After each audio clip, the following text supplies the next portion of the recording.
Good morning YouTubians, it's Kim, it's Ghost. It's the Monday after the storms. I'm here on the seafront and it's still pretty windy, I've got to say. Got to be quite quick today because I've got a hospital appointment this afternoon. Nothing too serious, don't worry about it. There's a lot of films out today. I'm after 4, maybe 5 titles myself. Depends on the 5th one does come in. I don't think it will. But we're going to head up to town, get out this wind, get a coffee from somewhere. Not the first one today, I can guarantee you that. And then we will head into HMV and see what's out. I'm going to say a big hello to Jamie Powell, who's not feeling well. STDs can be tough, Jamie, so I've heard from Big Paulie. Hope you get well soon. I am kidding, of course. He is very poorly, so wish him all the best. Let's head up to town, get out this weather now, and I'll see you all in HMV or Mackey's, whichever one comes first. See you soon.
And here I am in McDonald's with the king of coffees, the McDonald's McLatte. Look at that, lovely. Just the perfect blend of coffee. Fantastic. Got to start my hunting with a coffee. Nice and quiet as per usual. Let's go. Let's go to HMV. So here we go, past the manager, past the calendars, past all the Batman paraphernalia, and over to the new and trending this week. The first title to show you is House of Gucci on Blu-ray for $14.99. This is from Universal Studios, and it's got a great cast, this one. It's got Lady Gaga, Adam Driver, Jared Leto, Al Pacino, and Jeremy Irons. Directed by Ridley Scott, and here is the DVD for $9.99. No 4K for this one today. Next, we have a Disney Buena Vista release of The King's Man. This is from 2021. It's 131 minutes, And the Blu-ray here is priced at $14.99. There's also a DVD version. Here it is right here, priced at $9.99. Got a good cast in this. Ralph Fiennes, Gemma Arterton, Matthew Good, Tom Hollander. And there's also a 4K available. And this one comes with a slip. And this is priced a little bit more expensive, as you would imagine, at £24.99. Choice is yours. Next, we have the Warner Brothers release of King Richard. This is from 2021 and it's 145 minutes and it carries a 12 certificate. Got the Blu-ray here for £14.99. There's no 4K for this one today. But as you can see, there is a DVD priced at $9.99. This one stars Will Smith, Sanaya Sidney and Demi Singleton. Next is Shepherd, released through the British label Darkland Entertainment, and it's written and directed by Russell Owen. Very reasonably priced, this one, at $12.99. Couldn't see a DVD for this or a 4K. Next is Escape from LA on 4K. It's a Digipack Collector's Edition. It's priced at $34.99. You have to take this to the till and they will give you the product for the cash. Next we have a release from Arrow Films and it's Deadly Games from 1982. 92 minutes this one, and it's about a town that's being terrorized by a mass killer who is murdering women. Very original, not heard of that before. $17.99. Next is another one you have to take to the tills, and it is Lies and Deceit, an Arrow Digipack 5-film set priced at $54.99. Next we have a Criterion release of Love Affair from 1939. 88 minutes this one and priced at $17.99. It's about strangers that fall in love aboard an ocean liner and they agree to meet 6 months later on top of the Empire State Building. Next we have the film Sweetie, You Won't Believe It. This is released through 101 Films. It's from 2020 and it's 84 minutes long and rated a 15 certificate. Very reasonably priced at $11.99. Next we have the sci-fi horror film Galaxy of Terror, released through 88 Films. This is from 1981 to 82 minutes, rated an 18 certificate. Stars Robert Englund and yours for $14.99, the first of two 88 films. And here's the other release from 88 Films. It's Night of the Demon. This is from 1980. It's 96 minutes and rated an 18 certificate. And it's about a professor and his students who go on a journey to locate Bigfoot. Yours for $17.99. Next we have a release from Network from 1963. It's The Man Who Finally Died. It stars Stanley Baker and Peter Cushing. It's about a man who travels to Bavaria in search for his father, who he believed died 20 years earlier. Next we have Revolutionary Girl Utena Part 3. This includes the Apocalypse Saga and Revolutionary Girl Utena, the movie Adolescence of Utena. It's from 1997 and one season. Total time 460 minutes, priced at $34.99. Next is a Third Window Films release. It's Crazy Thunder Road from 1980. It's 97 minutes and rated a 15 certificate. It is $17.99 and it's a story of someone falling in love and having to give up the gang lifestyle.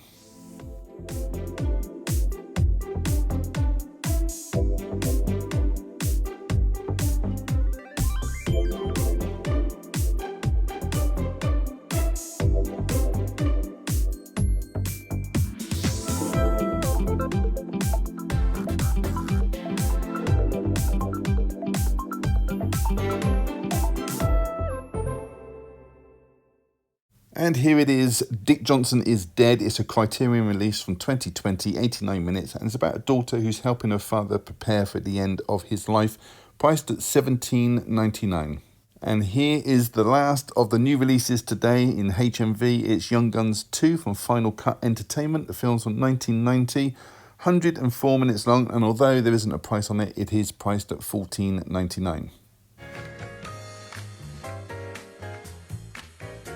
Hey everybody, welcome back. 5 titles to get through, and as I mentioned earlier, I've got a hospital appointment this afternoon, so I'm going to crack straight on with it.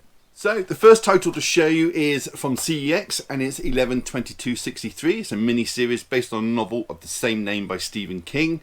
There's 8 episodes in this, and it's a time travel show, and the title gives you a clue to the date we're dealing with. 22nd of November 1966, Friday at 12:30 Central Standard Time in Dallas, Texas, where the assassination of the 35th President of the United States, John F. Kennedy, took place. This stars Chris Cooper as Al Templeton, who offers James Franco's character a chance to change the outcome of history and the assassination by sending him back to 1960 with the purpose of him integrating himself around the lives of those involved with the shooting. Now you've got Daniel Webber is in this as well. He's from Escape to Pretoria. In this, he's playing Lee Harvey Oswald, the ex-Marine who was generally considered the lone shooter of the president. And that's all I'm going to say on the matter. This has an overall runtime of 439 minutes. Let's open it up and take a look inside. So inside there are 2 discs and each have artwork. And on the inside there's a chapter listing and a special feature which is titled When the Future Fights Back, Would You Rewrite History If You Could? So that was 11/22/63, the miniseries. Next title is King Richard, starring Will Smith as Richard Williams, father and coach to Venus and Serena Williams, 2 world famous tennis stars. The sisters are played by Sanaya Sidney as Venus and Demi Singleton as Serena. Eugenio Ellis plays their mother Brandy, who is up for Best Supporting Actress Oscar in this role. And I've got to say, it's really nice to get a sports related film in the UK on Blu-ray. Even if it's regarded more as a biopic, it's quite often we get overlooked in the sports film department. Now, despite being held in high regard, nominated for 6 Oscars as well as many other awards, this film with a budget of $50 million only took $34 million at the box office. It was also released at the same time on HBO Max streaming services though, so shape of things to come, it would seem. But here it is on physical media, so all is good with the world. It's got a runtime of 145 minutes. Let's open it up, take a look inside. The artwork is the same as the slip, and a plain blue disc from Warner Brothers. So that was King Richard. Okay, so the next title is The King's Man, directed by Matthew Vaughn, who directed the previous 2 Kingsman film. This one is set before those 2, so it's a prequel, if you like. Now, it starts off in the early 1900s, and it sees the Kingsman Secret Service being founded by Orlando Oxford, played by Ralph Fiennes, after his wife Emily is killed by a sniper in South Africa during the Second Boer War. Now, in case you're interested, the Second Boer War started October the 11th, 1899, the year my grandmother was born, ended 31st of May, 1902. This film stars Gemma Arterton as Polly Watkins, codenamed Galahad. There's also Dimon Honsu, I think that's how you pronounce it, as Shola, codenamed Merlin. Matthew Good from Discovery of Witches as Captain Morton, codenamed Shepherd, as well as Charles Dance, Daniel Bruhl, Tom Hollander, and Aaron Taylor Johnson. Oh, and Stanley Tucci as well. It's got a runtime of 131 minutes and comes with a fair few extras. Let's open it up and take a look inside. So just a plain blue disc from 20th Century Studios. So that was The King's Man. Next is Young Guns 2. Obviously it's a sequel and so cleverly titled as well. Now this is a western made in 1990 starring Emilio Estevez as Billy the Kid and Kiefer Sutherland as Doc. Spoiler coming up. Now, Doc's character is based on an actual person. Well, they all are actually, but Kiefer would said he would only play him if they killed him off during the film, as he had like a scheduling conflict and he had to be on another set. The actual man, Doc, lived the rest of his life in Texas, dying at the ripe old age of 80. There you go. Now, this also stars Lou Diamond Phillips, Christian Slater, William Peterson from CSI, remember that? Great show. James Coburn, Victor Mortensen, Bradley Whitford. So it's got a great cast. Now, I've not seen this probably over 30 years, since it was at the cinema last, and I'm really looking forward to seeing this again. Music's by Alan Silvestri and John Bon Jovi, and it's directed by Jeff Murphy, who was the second unit director on the Lord of the Rings trilogy. There you go. So let's open this up and see what you get inside. Well, lo and behold, you get artwork on the disc. So that was Young Guns 2. Next and last is Ridley Scott's directed biopic crime drama House of Gucci, starring Lady Gaga, aka Stephanie Joanne Angelina Germanotta. That's a mouthful, that's what she said. Adam Driver, Jared Leto, Jeremy Irons, Salma Hayek and Al Pacino, and it centres around Patrizia Reggiani, played by Gaga, and her love for Maurizio, played by Adam Driver. He is the son of Rodolfo Gucci, who is played by Jeremy Irons, and Maurizio is going to inherit 50% of the fashion company from his father, but his father threatens to stop it unless he breaks off his relationship with Patrizia. Now, I won't go into spoiler territory, and don't worry, there's a whole lot going on in this movie. This film is up for 1 Oscar, and that is for makeup and hairstyling, going up against Dune, Coming to America, Eyes of Tammy Faye, and Cruella, in case you are interested and wanting to know. The film itself is 2 hours and 37 minutes long, and it features the rise of the House of Gucci, making of, Lady of the House, and styling House of Gucci. Let's take a look inside. Well, there's artwork on the disc, and it shows the very impressive cast all lined up for you. So that was Ridley Scott's House of Gucci. So that was it. Have you seen any of those, or do you plan to pick any of them up, or just want to leave a comment? Then do so down below and I will read every single one of them and try to get back to you if I have the time. Give the video a thumbs up, it really does help the channel, and subscribe if you haven't. It's all free, why wouldn't you? And on that note, all that's left to say is thank you so much for choosing my channel today and watching my video. Take care, and I'll see you all in the next one. Bye.